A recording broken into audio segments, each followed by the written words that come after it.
नमस्कार, जनता टीवी देख रहे हैं आप। मैं हूं आपके साथ अमन त्रिपाठी। बुलेटिन में रुक करेंगे कुछ अहम खबरों की ओर। लखनऊ में उत्तर प्रदेश माटीकला बोर्ड के सौजन्य से 21 अक्टूबर से 30 अक्टूबर 2024 तक माटीकला मेले का आयोजन किया जा रहा है। आपको बता दें कि लखनऊ स्थित खादी भवन डालीबाग में ये मेला लगा हुआ है और मेले में प्रदेश की माटीकला इकाइयों के साथ साथ बाहरी राज्यों के लगभग 50 स्टॉल लगाए जाएंगे। खादी एवं ग्रामोद्योग मंत्री राकेश सचान जी हमारे साथ हैं, जिन्होंने लखनऊ में आज एक माटी कला मेले का उद्घाटन किया है। सर, इस तरह की हस्त निर्मित जो वस्तुएं हैं, कितना बढ़ावा मिलता है जो लोग इस कारोबार से जुड़े हुए हैं? देखिए, माटी कला बोर्ड का 2018 में गठन हुआ था। उसके पहले इस कार्य में जितने भी लोग जुड़े थे वो इससे अलग हो रहे थे। उनके जो नई पीढ़ी थी वो जरूर अलग हो रही थी। वो कह रहे थे क्या हम इसमें काम करें, क्योंकि उसको कहीं कोई इतना प्रोत्साहन कोई सरकार नहीं दे रही थी। योगी जी ने माटी कला बोर्ड का गठन किया 2018 से, और इन 5 सालों में हम लोगों ने बड़े पैमाने से सरकार के खजाने से इनकी मदद की। पूरे प्रदेश में हम लोगों ने 48,000 ऐसे परिवारों को चिन्हित किया जो मिट्टी के काम से जुड़े थे। उसमें हम लोगों ने 33,000 लोगों को 33,583 लोगों को हम लोगों ने जनपद स्तर पर खनन के लिए, जहाँ से मिट्टी निकाली जाती है, जिससे मिट्टी का बर्तन बनाते हैं, उनको पट्टे निःशुल्क दिलाए। और तमाम तरीके से 25% हम लोगों ने बोर्ड ने सब्सिडी दे करके, मार्जिन मनी दे करके समितियों को हजारों इकाइयां स्थापित कराई। 880 इकाइयां अब तक हम लोगों ने स्थापित कराई हैं, जिसमें कि अनुदान भी दे रहे हैं, उनको बैंक से लोन भी दिला रहे हैं। तो आज जो वो युवा पीढ़ी, बहुत सारे लोग MBA करके इधर उधर भाग रहे थे नौकरी में, कहीं गुजरात कोई बम्बई, वो फिर पलट करके अपना दिया, कहीं कुल्हड़, तमाम बर्तन ऐसे दैनिक उपयोग के बना रहे हैं, जिनसे उनका लाभ भी हो रहा है और बहुत वो सराहना भी कर रहे हैं। और पूरे उत्तर प्रदेश में मिट्टी के बर्तनों का बहुत उत्पाद बढ़ा है और बिक्री भी बहुत बढ़ी है, क्योंकि लोग लगातार ये मानते हैं कि अब हर घर में आप चले जाएं तो अभी दिवाली में तो आप जानते हो परंपरा है हमारी, गणेश लक्ष्मी मिट्टी की हम लाते हैं, पूजा करते हैं। और दिवाली में दिए भी लाते हैं, भले हम 10 लाएं, 20 लाएं, 25 लाएं। पहले तो टोटल मिट्टी के दिए चलते थे, अब कहीं मोमबत्ती या इस तरह के लोग या झालर लगा के काम चलाते हैं, लेकिन फिर भी मिट्टी के दिए भी हम लोग जलाते हैं, कलश भी रखते हैं और मिट्टी के बर्तनों का बड़ा उपयोग होता है। इसीलिए हम लोगों ने इन मेलों का आयोजन माटी कला बोर्ड ने किया है। बनारस में, कानपुर में, झांसी में, लखनऊ में आज 10 दिवसीय शुभारंभ हो रहा है। ये 4 बड़े मेले हैं जो दिवाली तक चलेंगे, 30 तक। और पूरे उत्तर प्रदेश के 71 जनपदों में जिला स्तरीय भी हम 3 दिवसीय मेले लगा रहे हैं, जिससे कि हमारे मिट्टी के उत्पादक हैं उनको भी एक जगह बाजार मिल जाए, हमारे जो खरीदार हैं उनको भी पता चल जाए कि एक जगह गणेश लक्ष्मी और सस्ते दामों पे मिलेंगे। सर, देखा जा रहा है कि चाइनीज प्रोडक्ट बहुत मार्केट में आ गए हैं, तो इस तरह के मेले के आयोजन से क्या लोगों के अंदर जागरूकता बढ़ेगी और क्या दूरी बढ़ाएंगे लोग उस चाइनीज प्रोडक्ट से? देखिए, जब से माननीय मोदी जी प्रधानमंत्री बने, उन्होंने लगातार देश की जनता से आह्वान किया कि लोकल फॉर वोकल, अपना वोकल फॉर लोकल, जो लोकल प्रोडक्ट है उसको ज़्यादा से ज़्यादा प्राथमिकता दे। जो हमारे हस्तशिल्पी कारीगरों के द्वारा लोकल उत्पाद है उसको बढ़ावा देने के लिए निरंतर सरकार प्रयास कर रही है।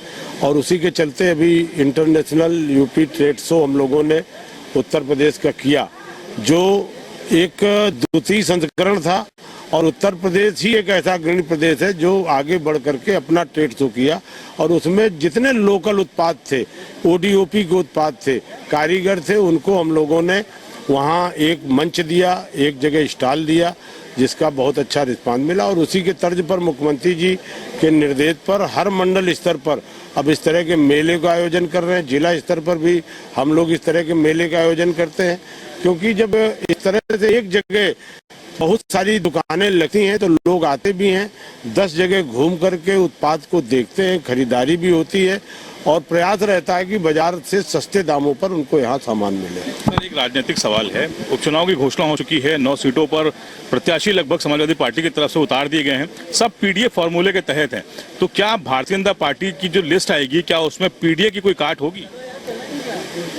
देखिए, वो पीडीए की बात करते हैं वोट लेने के लिए, और भारतीय जनता पार्टी एक सभी जाति, सभी धर्म, सभी वर्ग के लोगों को लेकर के चलने वाली पार्टी है। वो दिखती है, वहाँ एक परिवार दिखता है, यहाँ पूरी पार्टी कार्यकर्ताओं की दिखती है।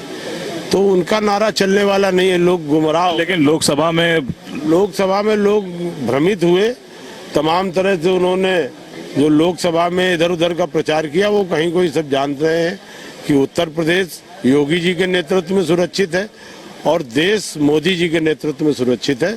इसलिए उपचुनाव में जितनी 9 सीटों पे चुनाव हो रहे हैं, 9 की 9 सीटें भारतीय जनता पार्टी का कमल खिलेगा, भारतीय जनता पार्टी जीतेगी। और शुक्रिया हमसे बात करने के लिए।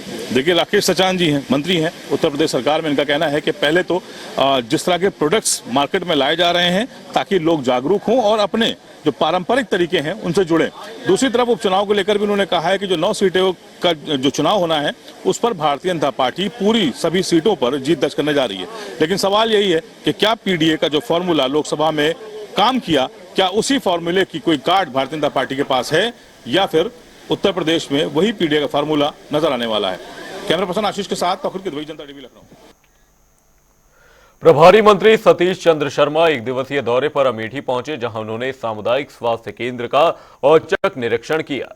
इस दौरान आशा कार्यकर्तियों के संगठन के जरिए प्रभारी मंत्री को ज्ञापन दिया गया, जिसमें उन्होंने आशा बहुओं को मिलने वाली प्रोत्साहन राशि बंद कर एक निश्चित मानदेय 18,000 रुपए देने की बात कही है।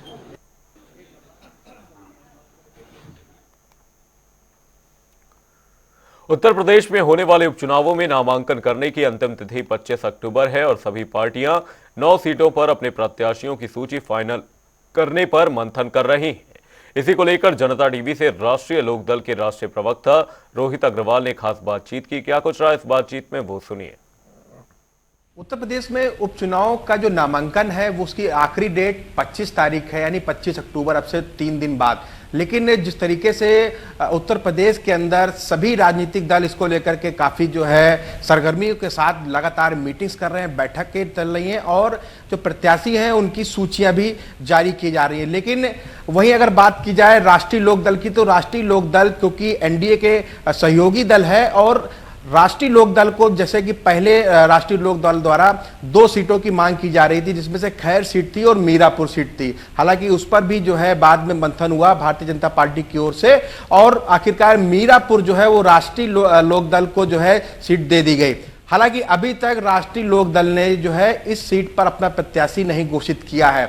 हमारे साथ बात करने के लिए राष्ट्रीय प्रवक्ता रोहित अग्रवाल जी, हम उनसे बात करेंगे। सर, जिस तरीके से राष्ट्रीय लोकदल क्योंकि एनडीए का सहयोगी दल है और 25 तारीख भी ज्यादा दूर नहीं है, तो उपचुनाव में अभी तक राष्ट्रीय लोकदल ने अपना प्रत्याशी नहीं घोषित किया है। देखिए, राष्ट्रीय लोकदल जनता के बीच में रहती है। हमारे लिए चुनाव कोई बहुत बड़ी चीज़ नहीं होता है, क्योंकि हम हमेशा जनता के मुद्दों के साथ जुड़े हुए हैं और जनता के बीच में ही हम रहते हैं और जनता के बीच से ही हमें अपने कार्यकर्ता को टिकट देनी है।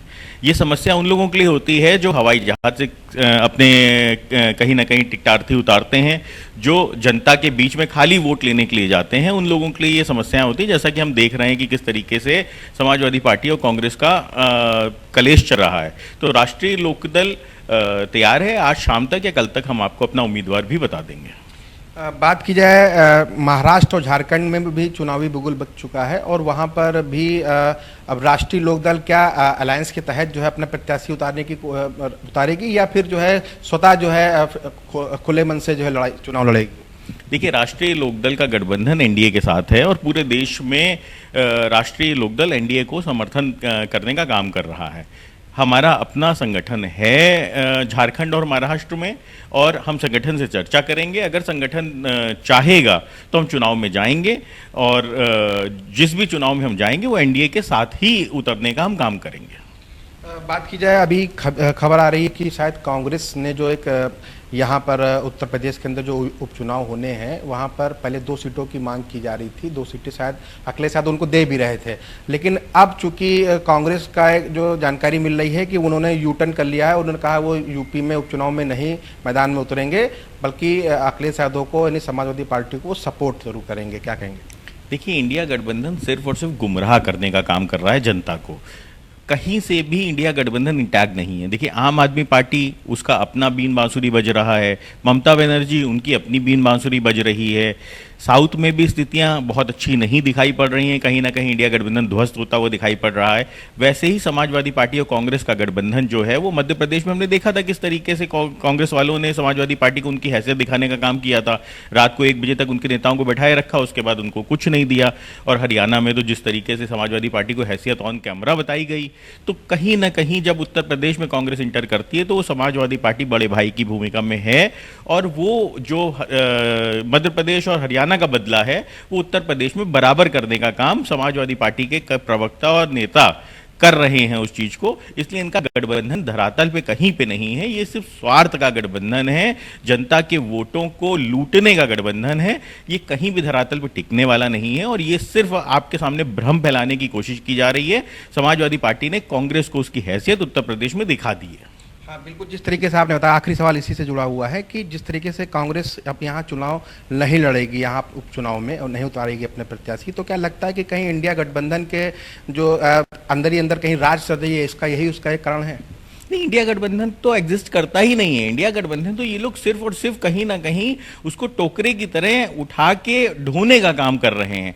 इनकी सबकी अपनी अपनी अलग विचारधारा है और कांग्रेस चाहती है कि क्षेत्रीय दलों को खत्म किया जाए। तो कांग्रेस इसलिए समाजवादी पार्टी को क्यों प्रमोट करेगी अन्य राज्यों में? और समाजवादी पार्टी जिस तरीके से महाराष्ट्र में 12 सीटें मांग के आई है, तो वो साफ साफ दिखाता है कि कहीं ना कहीं समाजवादी पार्टी अपना विस्तार चाहती है और कांग्रेस उसको कहीं ना कहीं समेटना चाहती है। तो इसलिए इंडिया गठबंधन जो है वो अपनी अपनी विचारधारा, अपनी अपनी जमीन बचाने का, अपने अपने दल को बचाने का गठबंधन है। इसके अलावा वहां पे कोई नैतिकता नहीं बची हुई है कि जो जनता के लिए काम करने के लिए वो नैतिकता वहां पे बची हो। इसीलिए हमको कहीं ना कहीं रोज एक पार्टी टूटती हुई दिखाई पड़ती है उस गठबंधन से। धन्यवाद। तो ये थे रोहित अग्रवाल, जो राष्ट्रीय प्रवक्ता भी हैं। जिस तरीके से उन्होंने बताया कि राष्ट्रीय लोकदल का जो प्रत्याशी है वो माना जा रहा है कि आज शाम तक क्लियर हो जाए, ताकि क्योंकि 25 तारीख लास्ट डेट है नामांकन की उपचुनाव में, तो उससे पहले प्रत्याशी अगर घोषित हो जाएगा तो अन्य तैयारियां भी समय से हो सकेंगी। कैमरा पर्सन रियाज के साथ मैं अंकुश जायसवाल, जनता टीवी, लखनऊ। पासपोर्ट आवेदकों की अब हर समस्या का समाधान होगा। बता दें कि सभी पासपोर्ट सेवा केंद्रों की नियमित मॉनिटरिंग हो रही है, जिसकी वजह से पासपोर्ट बनाने में लखनऊ पहले नंबर पर है। इसी बीच हमारे संवाददाता ने क्षेत्रीय पासपोर्ट अधिकारी शुभम सिंह से खास बातचीत की। क्या कुछ खास बातचीत में वो सुनिए। यूपी में पासपोर्ट का काम बहुत तेजी से चल रहा है और सबसे हमेशा टॉप पे रहता है प्रदेश का अपना। और सबसे बड़ी चीज है, रीजनल ऑफिस से लगातार मॉनिटरिंग का जो है लगा काम चलता रहता है और लोगों की जो समस्या आती है खुद पासपोर्ट अधिकारी अपना सुनते हैं और रीजनल पासपोर्ट दफ्तर में खुद बैठ करके एक एक व्यक्ति की जो समस्या आती है खुद निस्तारण करते हैं। मेरे साथ शुभम जी हैं, क्षेत्रीय पासपोर्ट अधिकारी। मैं उनसे जानना चाहूँ सर, कैसा चल रहा है इसमें? नमस्कार। पासपोर्ट सेवा जैसी गवर्नमेंट ऑफ इंडिया ने गाइडलाइंस बनाई गई हैं उसके द्वारा सेवा प्रदान करी जा रही हैं और हमारे अधिकारी नियमानुसार काम कर रहे हैं। कोशिश रहती है कि लोगों को कोई दिक्कत ना आए और हम ये चाहते हैं कि जल्दी से जल्दी और कम डॉक्यूमेंटेशन के साथ लोगों को पासपोर्ट मुहैया करा सकें। सर, अभी जो है कुछ दिन से जब से टीसीएस ने सॉफ्टवेयर अपडेट किया है तो थोड़ी दिक्कतें आ रही, तमाम भीड़ बढ़ी, बहुत जगह कई कई दिन तक हम लोग देखा भी, कवर भी हम लोगों ने किया। तो उसके लिए क्या जो है पासपोर्ट विभाग कर रहा है? उसके लिए विदेश मंत्रालय स्ट्रिक्ट मॉनिटरिंग कर रहा है।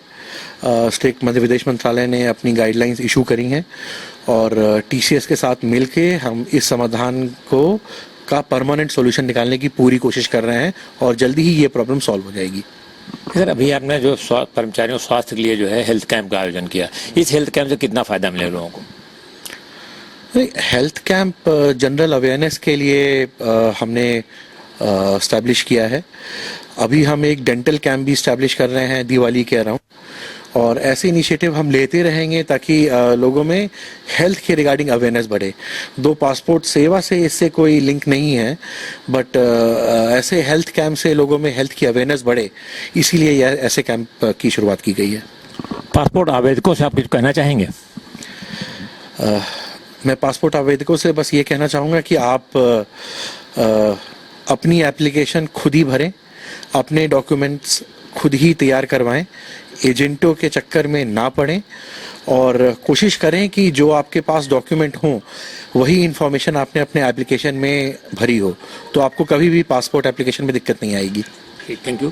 तो ऐसे शुभम सिंह जी का सीधा सा कहना है कि लोग दलालों के चक्कर न पड़े, अपना पासपोर्ट पे आवेदन खुद भरें, जिससे उनको किसी तरह का सुविधा न हो और कम से कम डॉक्यूमेंटेशन का काम हो। कोई ऐसा डॉक्यूमेंट ना लगाएं जिससे उनको दिक्कत हो, और जो है कोई समस्या होती है तो सीधे से पासपोर्ट विभाग संपर्क करें और रीजनल पासपोर्ट ऑफिस जाकर के वो संपर्क भी कर सकते हैं।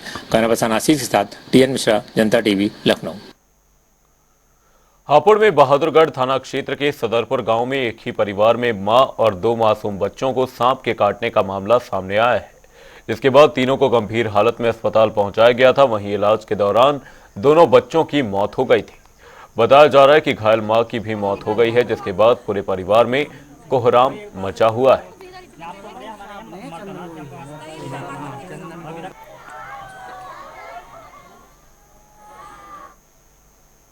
रुक करेंगे ताबड़तोड़ खबरों की ओर।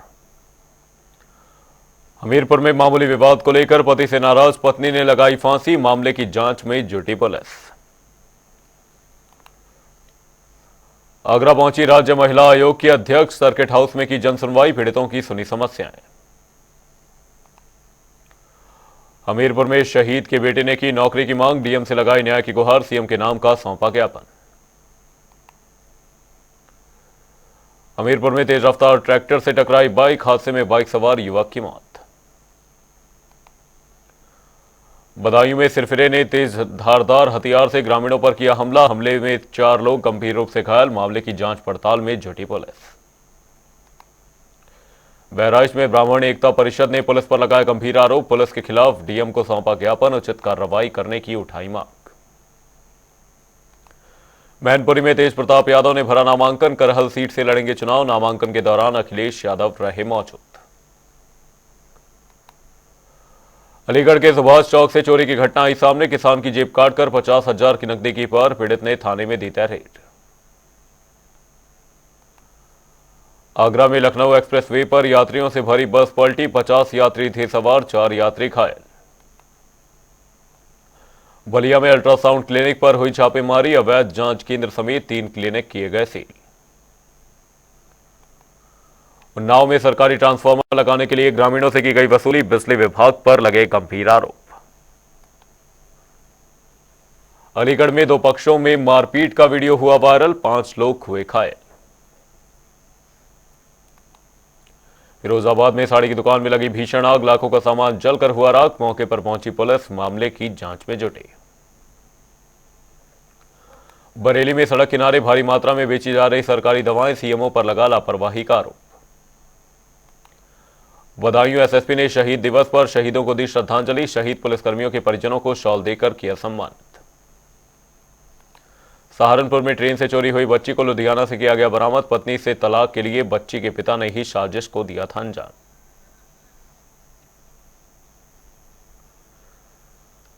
बुलेटिन में फिलहाल के लिए सिर्फ इतना ही, कहीं जाएगा नहीं। जनता टी पर खबरों का सिलसिला रहेगा जारी, तब तक के लिए नमस्कार।